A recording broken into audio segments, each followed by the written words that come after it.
Well, if you already know, why ask, she said, crossing her arms defiantly and ignoring the fact that he hadn't asked her anything at all.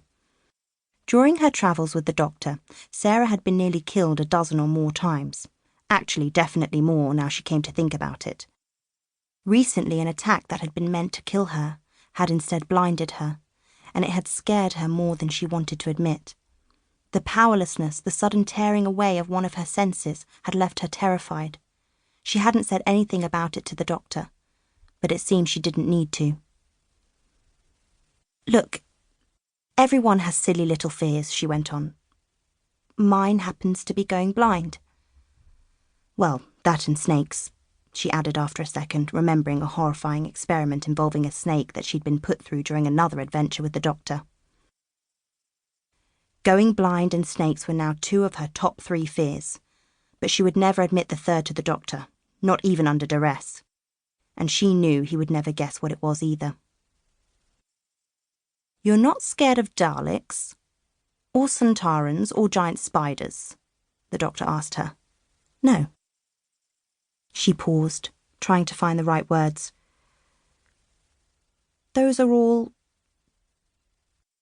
extraordinary things. Of course, they're terrifying, really terrifying, but they're extreme. It's the little things, the things that could still happen when I'm back home and there are no aliens for a million miles. Things like going blind or being bitten by a snake. An ordinary earth snake. Look, tell me more about what was it? The Bonadea? She said, desperate to change the subject. The Bonadea? It means the good goddess. Most of the details of her and her cult, including her real name, are lost to history, though. Do you know why? Seeing as I hadn't heard of her until 3 minutes ago, no, said Sarah. Go on.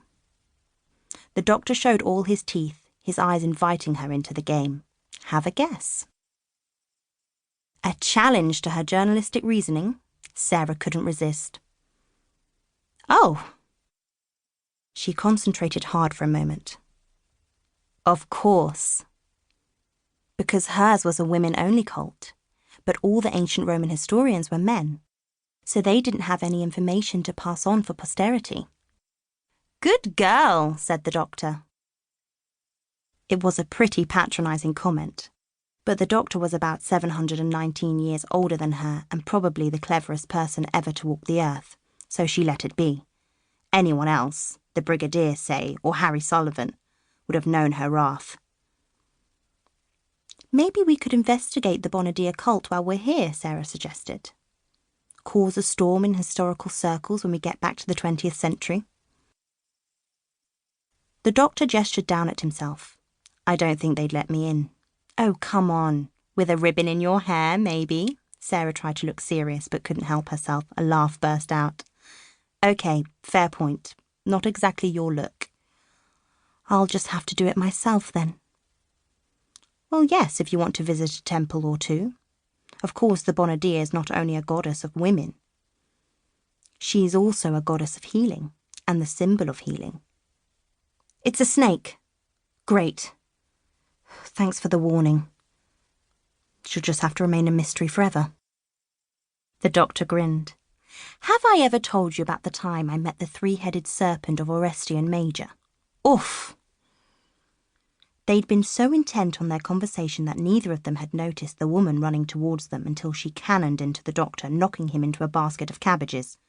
Hooking his scarf round the stall's corner post, the doctor pulled himself up.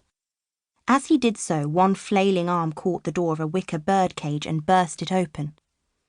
The stall holder shouted furiously as a dozen tiny birds hopped tentatively towards liberty, then took to their wings and flew out in a single joyful mass, twittering gleefully. Are you all right? Sarah said, helping the woman, who had also fallen, to her feet. Then she gasped. The woman's eyes were solid white and blank. Unseeing. I'm sorry, Sarah said hurriedly, embarrassed at having reacted so obviously. Has someone hurt you? Is someone chasing you? By now a crowd had gathered around them, eager for the slightest touch of drama to colour their workaday lives.